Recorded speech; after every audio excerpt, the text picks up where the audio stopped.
जय मसीह की सबको। मैं आशा करता हूँ कि आप सब अच्छे हैं और आज के वचन में हम और कुछ गहरी बात करेंगे परमेश्वर के वचन से। उससे पहले हम छोटी छोटी सी दुआ कर लेते हैं। परमेश्वर, मैं प्रार्थना करता हूँ कि आज के दिन जो जो यहाँ आए हैं, मौजूद हुए, जो जो सुन रहे हैं, परमेश्वर उन सबों के ऊपर आप अपना आशीष को ढेलिए। आज हमसे बातें कीजिए पिता, और आपका पवित्र आत्मा का गवाही हो आज, कि हम एक एक बात को समझ पाए। हमारे हृदय और हमारे मन के आंखों को खोलिए और हमें समझने का मौका दीजिए परमेश्वर, आपका दिव्य वचन को। धन्यवाद पिता, यीशु मसीह के नाम से मांगते हैं, सुनिए, ग्रहण कीजिए, आमीन। आज हम बात करेंगे मेफीबोशेत के बारे में। तो ये मेफीबोशेत कौन है? मेफीबोशेत है राजा साउल का पोता, इज़राइल का जो पहला राजा है, राजा साउल। और उस राजा साउल का बेटे का नाम क्या है? जोनातन। और जोनातन का बेटा है मेफीबोशेत।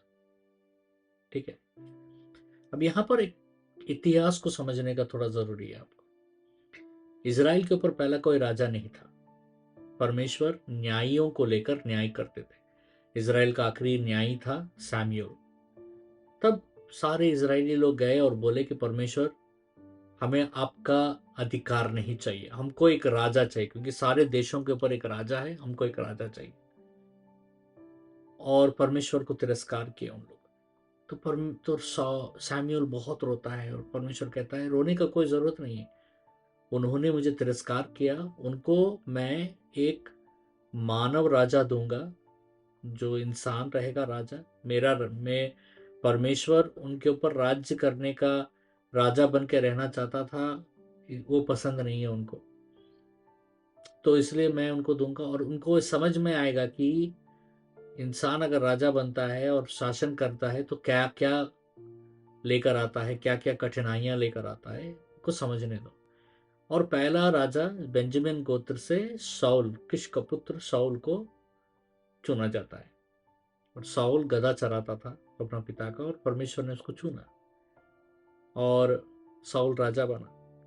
लेकिन शाऊल कुछ साल के बाद वो ईमानदार नहीं रह पाया परमेश्वर से, और वो परमेश्वर ने उसको, वो तो राजा कई साल था, मरने तक राजा था, लेकिन उसका राज्यत्व परमेश्वर ने उसको छीनकर दाऊद को दे दिया। दाऊद को। और दाऊद को परमेश्वर चुनता है सौल के जगह पर। लेकिन दाऊद बहुत कम उम्र में ही अभिषेक पा लिया राजा का। लेकिन वो जब राजा बना, जब साउल और उसके बेटा जोनातन मरने के बाद कई साल के बाद दाऊद इंतजार किया और उसके बाद राजा बना।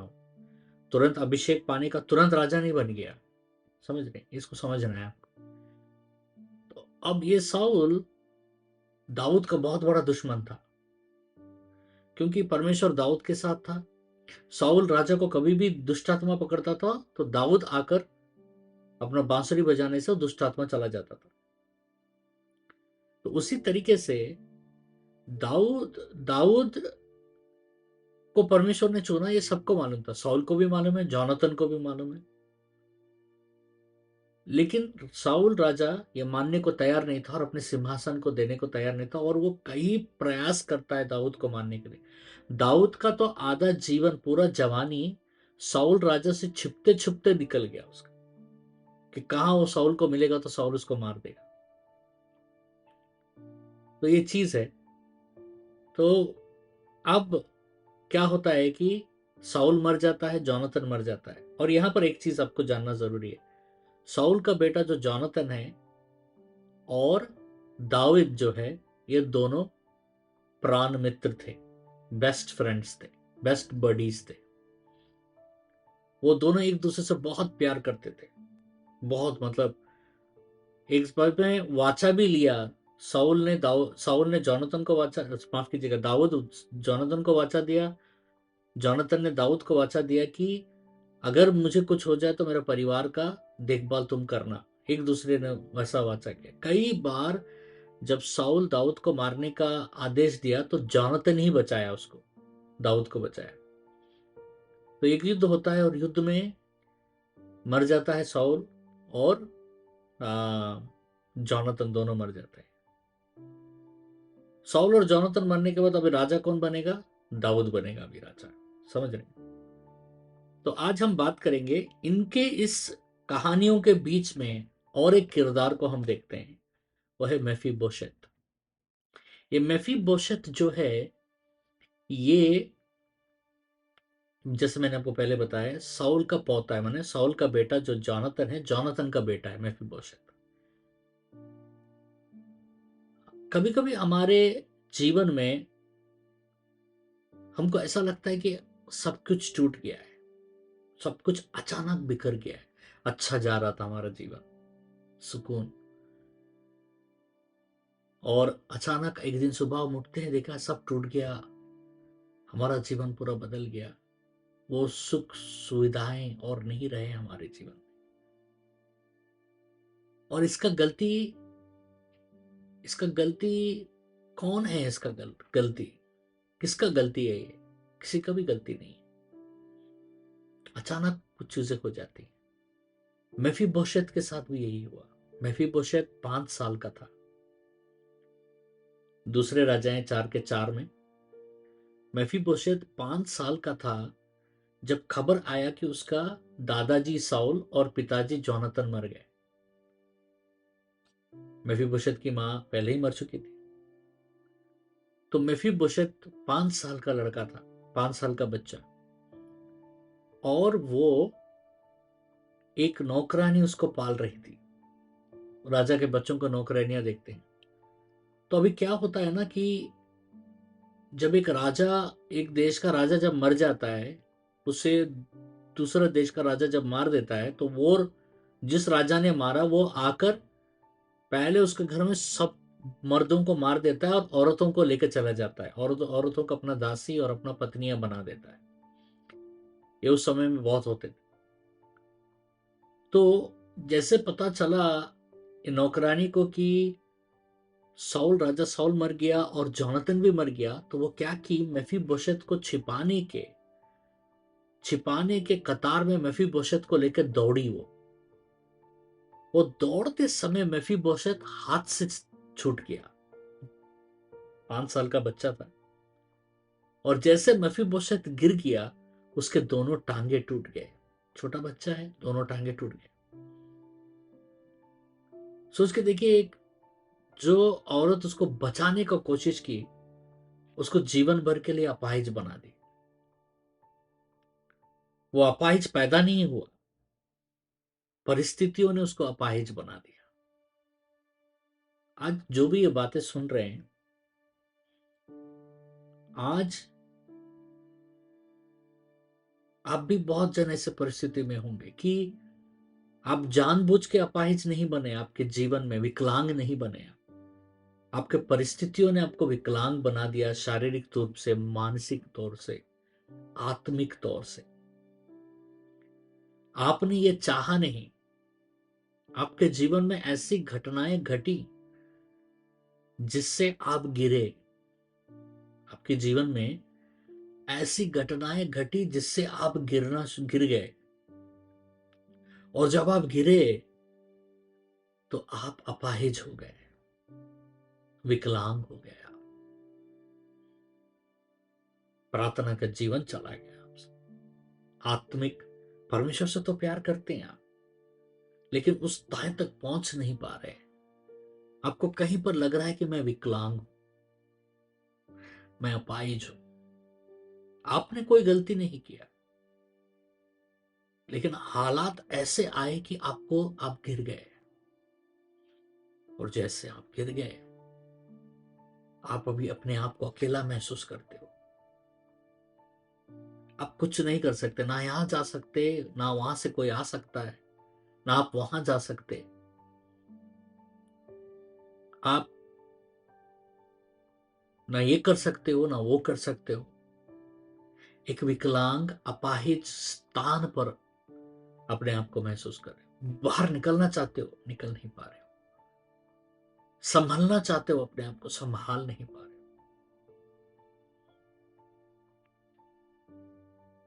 जब वो नौकरानी जो मेफीबोशेत को पाल रही थी, जब उसको गिरा दी तो वो डरी गई थी।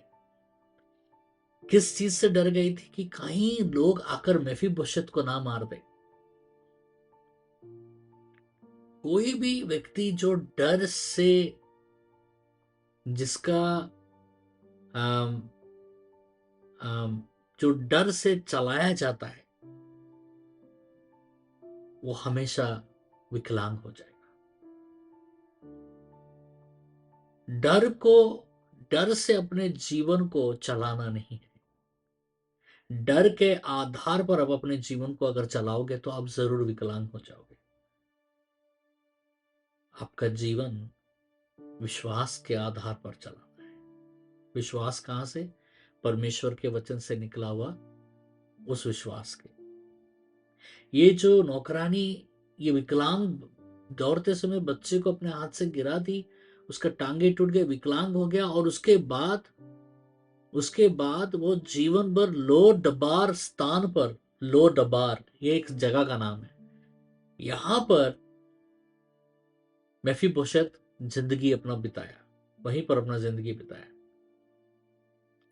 ये लो डबार स्थान है। लो डबार का अर्थ है सूखी भूमि, जहां पर चारा नहीं है। जब एक व्यक्ति आत्मिक रूप से विकलांग हो जाता है तो लो डबार स्थान में चला जाता है। वहां पर चला जाता है जहां पर उसको परमेश्वर का वचन नहीं मिलता है। मिलता भी तो वो समझ नहीं पाता है। हम में से कई जन जब ऐसे परिस्थिति होते हैं तो हम ऐसे सूखे स्थान पर चले जाते हैं जहां पर कहीं पर भी ताजा चीज नहीं मिलेगा, आपको फ्रेश रेवलेशन नहीं मिलेगा, ताजा आशा नहीं मिलेगा। वहां पर एक ड्राइनेस रहेगा, वहां पर एक सूखापन रहेगा आपके जीवन। उस सूखेपन में हम अपने आप को टटोलना शुरू करते, खोजना शुरू करते, लेकिन हम कभी अपने अस्तित्व को पा नहीं पाएंगे क्योंकि हम विकलांग हैं।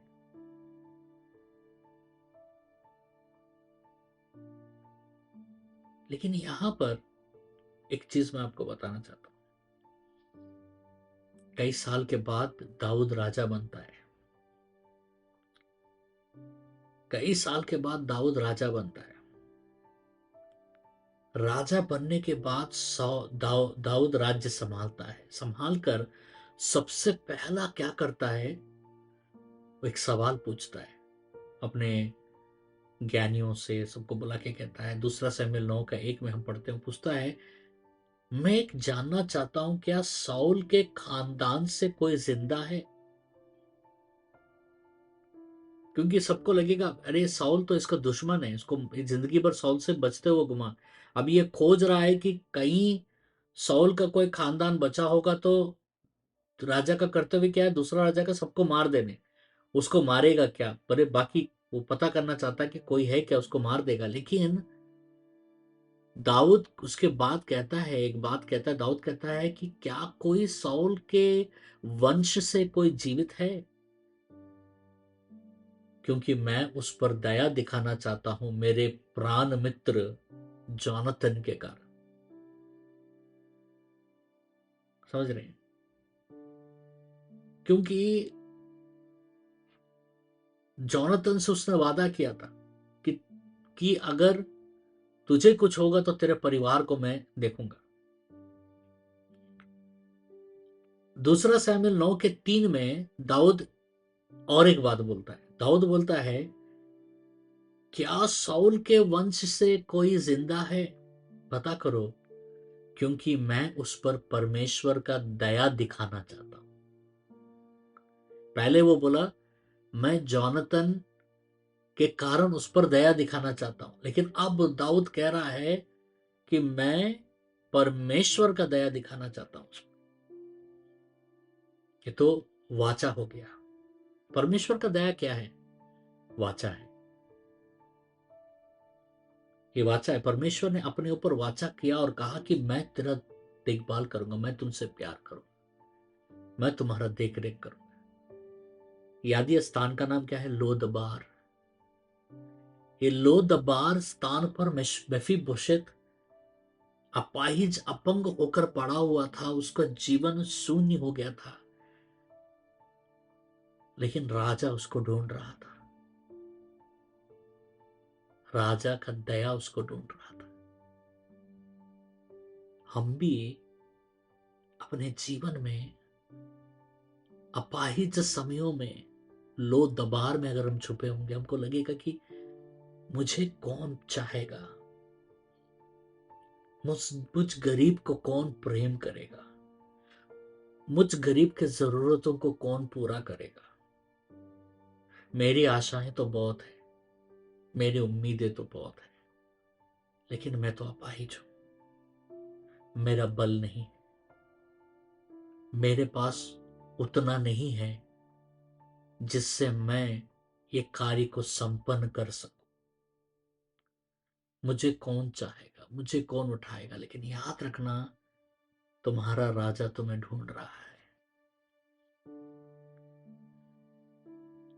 उस लो दबार स्थान में भी एक अपंग, अपाहिज, विकलांग परिस्थिति में, जहां खुद कुछ नहीं किया जा सकता है, जहां कुछ करने के लिए दूसरा का निर्भर होना जरूरी है, उस समय भी राजा पूछ रहा है, कहाँ है मेरा बेटा, कहाँ है मेरा बेटी।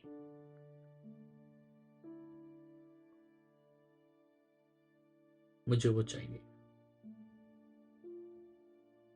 मैं उस लो दबार स्थान में जाऊंगा, परमेश्वर कह रहा है। मैं उस लो दबार स्थान में, कहां पर है? हमको लगता है कि हम यहां लो दबार स्थान में कौन आएगा, और वो भी राजा। राजा थोड़ी आएगा। राजा क्यों लोदबार स्थान में आएगा? लोदबार स्थान मतलब क्या है?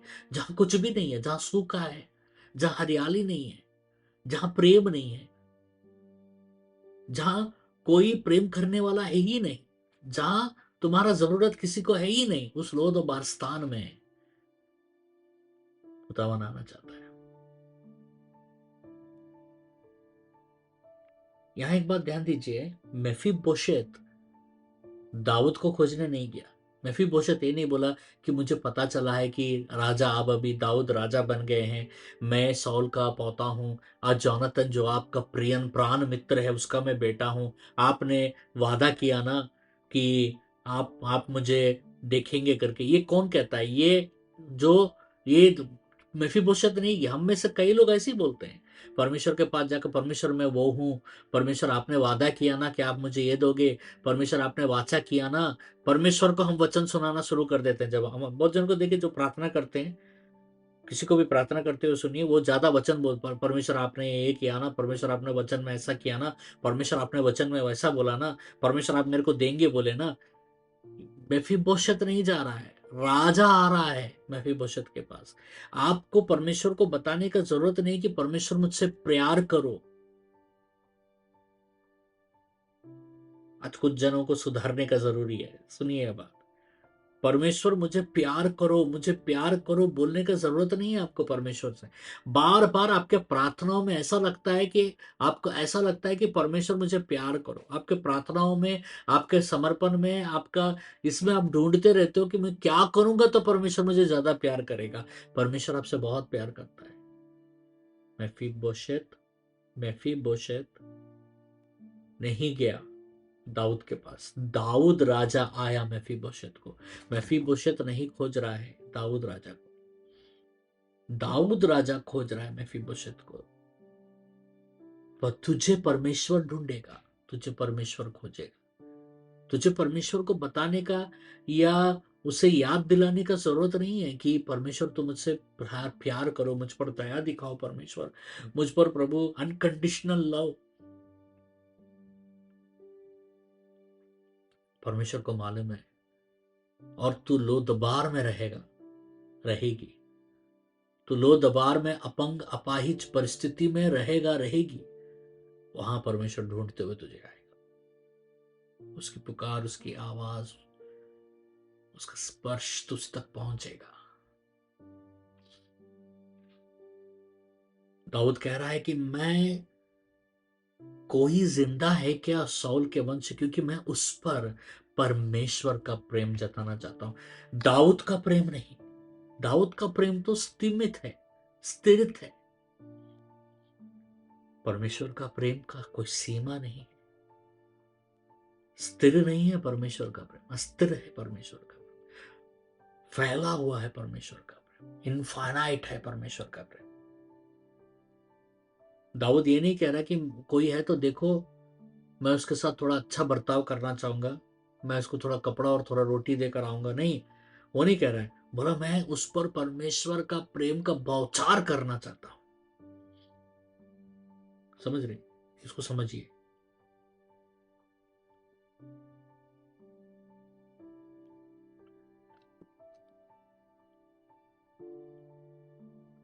परमेश्वर का प्रेम का बारिश में मैं रहना चाहता हूं उसके जीवन। कोई है क्या? एक तरीके का है दया। एक तरीका होता है दया दिखाना, एक तरीका होता है परम दया दिखाना, जो हर बांध को लांद को तोड़कर निकल जाता है। वो दया हो जाता है असीमित प्रेम। दाऊद कह रहा है मैं असीमित प्रेम दिखाना चाहता हूं।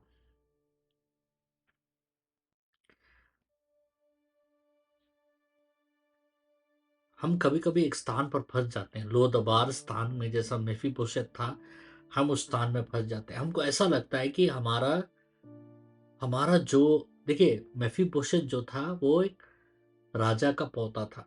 राजा का पोता सोच के वो उठा, आंख खोला, चारों तरफ दास दासियां, नौकर चाकर, अब घोड़े, शोहरत, नाम, सोना, रुतबा, कहीं भी जाए तो लोग उसको गोदी में उठाते थे। अब उसका हालत क्या है? अपाहिज कहीं कोने पर एक बहुत बेकार परिस्थिति में पड़ा हुआ है। उसका सब वैभव चला गया उसके जीवन से। मैं आज आपको एक भविष्यवाणी बताना चाहता हूं, आपको भविष्यवाणी करना चाहता हूं। ध्यान से सुनिए। परमेश्वर आपके वैभव को वापस लाना चाहता है। मुझे नहीं लगता कि आपने मेरा बात ध्यान से सुना है। मैं भविष्यवाणी कर रहा हूं कि परमेश्वर वो खोया हुआ वैभव को तुम्हारे जीवन में वापस लाना चाहता है। और ये वैभव वो नहीं है जो मेफीबोशेत, मतलब जिसके बाप दादा के समय का वैभव नहीं, उससे भी ऊंचा वैभव परमेश्वर लाना चाहता है।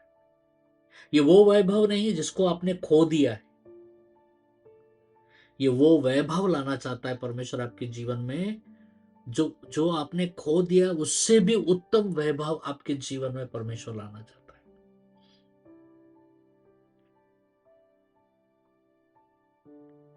जब मेफीबोशेत, तब राजा दाऊद को बताएगा, हाँ राजा, साउल का पोता जोनाथन का बेटा मेफीबोशेत है, जीवित है। तो बोलता जाओ उसको लेकर आओ, मेरे पास लाओ।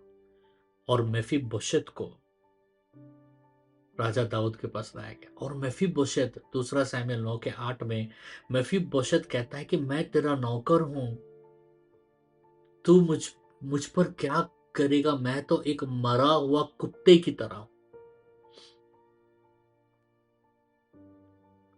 मैं एक तेरा नौकर हूं और मैं एक मरे हुए कुत्ते की तरह। क्योंकि मेफीबोशेत क्या बात कर रहा है? मेफीबोशेत वो शर्म बात कर रहा है। इतना साल लो दबार स्थान में रहकर मेफीबोशेत समझ गया कि उसके जीवन में कुछ भी अच्छा नहीं होने वाला है। उसका जीवन एक कुत्ते की तरह है, एक मरे हुए कुत्ते की तरह है, जिसे खींचकर कचड़े में फेंक दिया जाता है। उसका जिंदगी कचड़ा ही है। उसका जिंदगी एक कचड़ा है। उसका जिंदगी का कोई महत्व नहीं है, उसका जिंदगी को कोई अहमियत नहीं है। लेकिन दाऊद, राजा दाऊद मेफीबोशेत को एक मरे हुए कुत्ते की तरह नहीं देख रहा है, एक आदर की तरह देख रहा है। कह रहा है मेफीबोशेत, तू मेरे साथ, राजा मतलब दाऊद कौन है? राजा। तू मेरे साथ रोज मेरे मेज में बैठकर खाना खाएगा। कहा लो दबार में एक मरे हुए कुत्ते की हालत में रहने वाला मेफीबोशेत, और कहा रातों रात उसे उठाकर राजा अपने मेज के पास बैठा कर खिला। मैं आज आपको एक चीज बताना चाहता हूं कि मेफीबोशेत ने ऐसा क्या किया कि वो राजा के मेज तक जा पाया। कुछ नहीं किया उसने। उसी तरह तुम्हें भी कुछ नहीं करना है, क्योंकि तुम्हारा राजा तुम्हें अपने साथ मेज में बैठा कर खिलाना चाहता है। वो आदर, वो रुतबा, वो सम्मान तुझे देना चाहता है। और वो सम्मान क्यों देना चाहता है? क्योंकि तू उसका संतान है। क्योंकि तू उत्तम परमेश्वर का उत्तम संतान है, इसलिए तुझे वो सम्मान देना चाहता है।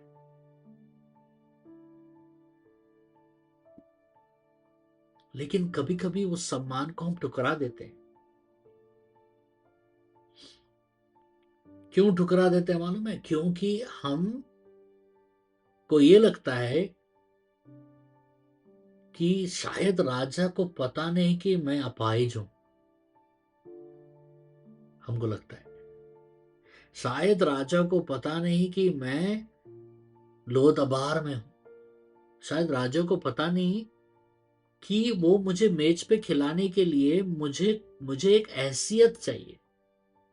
मेरे पास वो हैसियत नहीं है। शायद राजा को पता नहीं कि मैं उसको कुछ दे नहीं सकता। राजा मुझे मेज पर बैठा कर खिला रहा है तो मुझे कुछ करना पड़ेगा, राजा के लिए मुझे कुछ करना पड़ेगा। लेकिन राजा को कुछ नहीं चाहिए। राजा सिर्फ आपका संगति चाहता है, आपके साथ मेज में बैठकर खाना खाना चाहता है। लेकिन हमारा जो लोदबार स्थान से आने वाला हमारा सोच, हमारा अपंग अपाहिज सोच हमें उस मेज पर जाने नहीं देता है। अगर हम मेज पर चला भी गए, सुनिए, अगर हम उस मेज पर चले भी गए तो हमारा ये जो भावना है, हमारा ये जो थिंकिंग है कि मैं वो आशीष पाने का लायक नहीं हूं, वो हमें राजा के साथ बैठकर खाने का आनंद नहीं देगा। तुम्हें तुम्हारा अंदर का स्वभाव ही निचोड़ते रहेगा और तुम्हें घुटन पैदा करेगा तुम्हारे अंदर।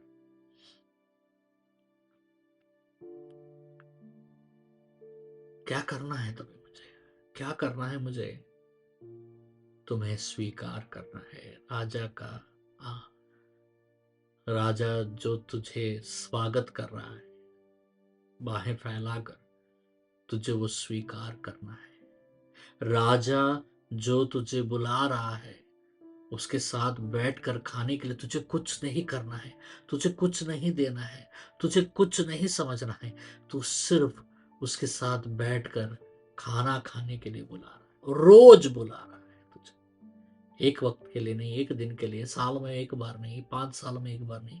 राजा चाहता है कि तू रोज। लेकिन समस्या ये है कि मैं तो विकलांग हूं, मैं तो लो दबार स्थान में हूं, मैं कैसा आऊंगा? लो दबार स्थान और विकलांगता तेरे अंदर है,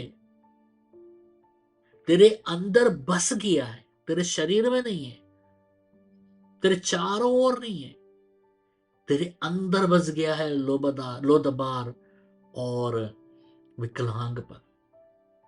तेरा विकलांगपन और लो दबार स्थान तुझे कहता है कि तू लायक नहीं है परमेश्वर के प्रेम का, तू लायक नहीं है परमेश्वर के संगति का, तू लायक नहीं है परमेश्वर के साथ बैठने का, तू लायक नहीं है परमेश्वर के आशीष का।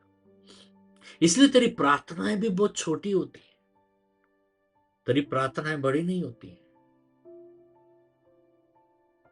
तेरी प्रार्थनाएं भी तेरे औकात को बताते हुए तू अपनी प्रार्थनाएं करता है। तू कभी कभी परमेश्वर को प्रार्थना कम और अपना औकात बताता है।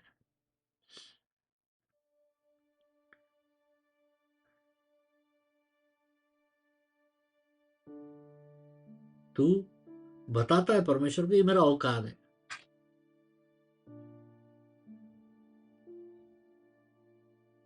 पूरी तरीके से पुनर्स्थापित करना चाहता है राजा दाऊद मेफीबोशेत को।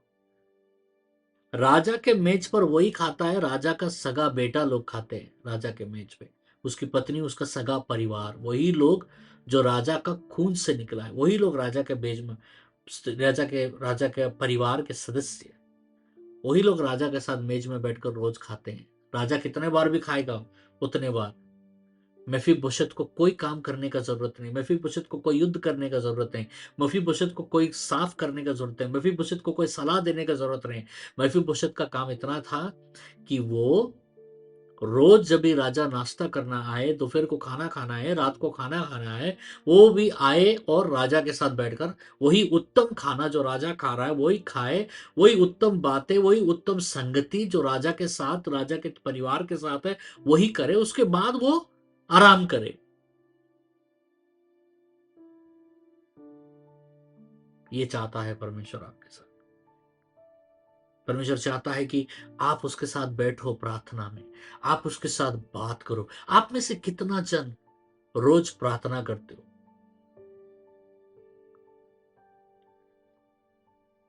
प्रार्थना इसलिए नहीं कि तुम्हारे जरूरतों को पूरा करने का, चाहतों को, तुम्हारे काबिलियत नाकाबिलियतों को बताना नहीं, वो जरूरी है, वो भी बताना है, वो भी प्रार्थना का एक हिस्सा है। लेकिन प्रभु मुझे तू चाहिए, मुझे तेरे साथ बैठकर खाना खाना, मुझे तेरे संगति चाहिए पिता। ये उद्देश्य से कितने जन परमेश्वर के पास आ रहे हैं? हम जब भी परमेश्वर के पास आते हैं तो हमको लगता है कि हमको कुछ ना कुछ देना चाहिए परमेश्वर को, और पहले से भी बेहतर बनकर आना चाहिए परमेश्वर के पास। मैं कल जैसा था आज मैं और बेहतर बनकर और आत्मिक बनकर और बढ़कर मैं परमेश्वर के पास।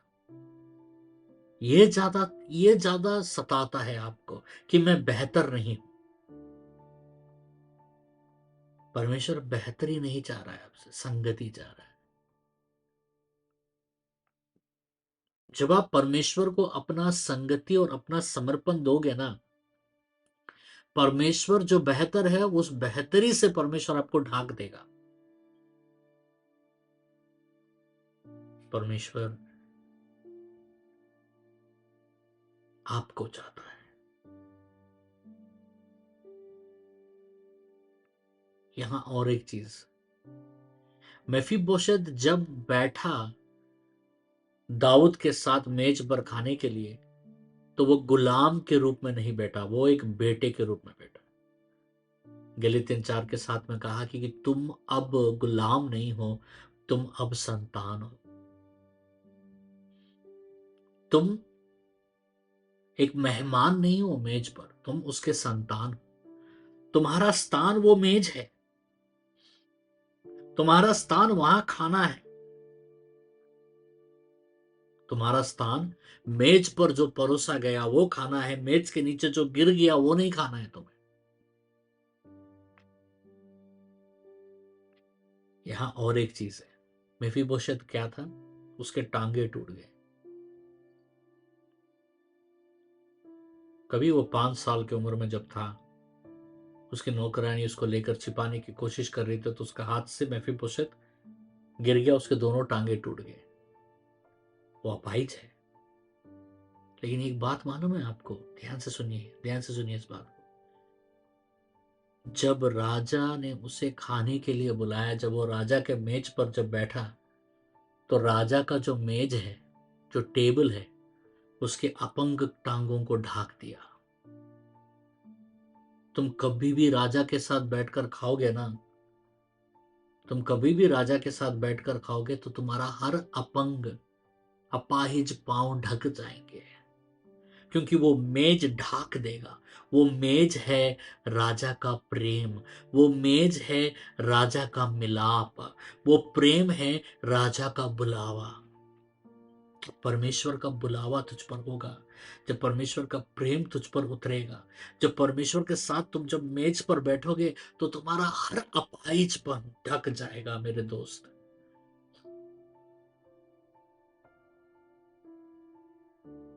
क्योंकि रोमियो का 8 का 15 कहता है, क्योंकि तुमने तुमने दत्तत्व का आत्मा को पाया है, ताकि तुम पुकार सको। तुम्हारे अंदर से वो दत्तत्व का आत्मा पुकार के कहता है, अब्बा पिता। तुम्हारा पहचान ये नहीं कि तुम गिर गए, अपंग हो गए, अपाहिज हो गए। विकलांग हो गए। तुम्हारा ये नहीं है, तुम्हारा पहचान ये नहीं। तुम्हारा पहचान ये नहीं है कि तुम अभी लो दबार में हो, कि तुम सब कुछ खो चुके हो, वो वैभव, वो शौर्य सब कुछ खो चुके हो। तुम्हारा पहचान नहीं है अभी। तुम्हारा पहचान है कि तुम पिता के द्वारा दत्तत्व पाए हो और तुम अभी पिता के संतान।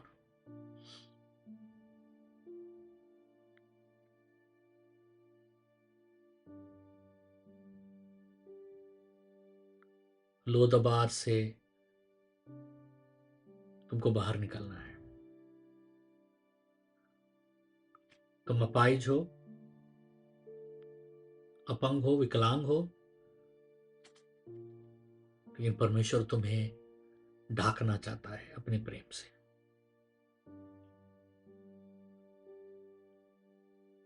आज तुम इसलिए छुप रहे हो क्योंकि तुम जख्मी हो गए। लेकिन तुमको मालूम है, राजा बुला रहा है तुमको। उसका वाचा तुम्हारे जीवन पर खत्म नहीं हुआ है। मेरी बात ध्यान से सुनो।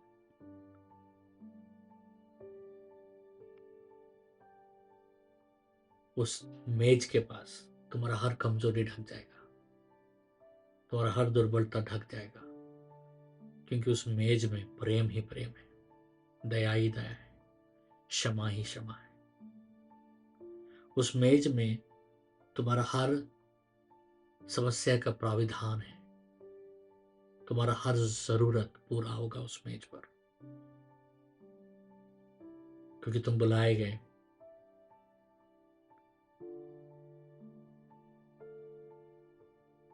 इसलिए परमेश्वर तुमसे प्यार करता है।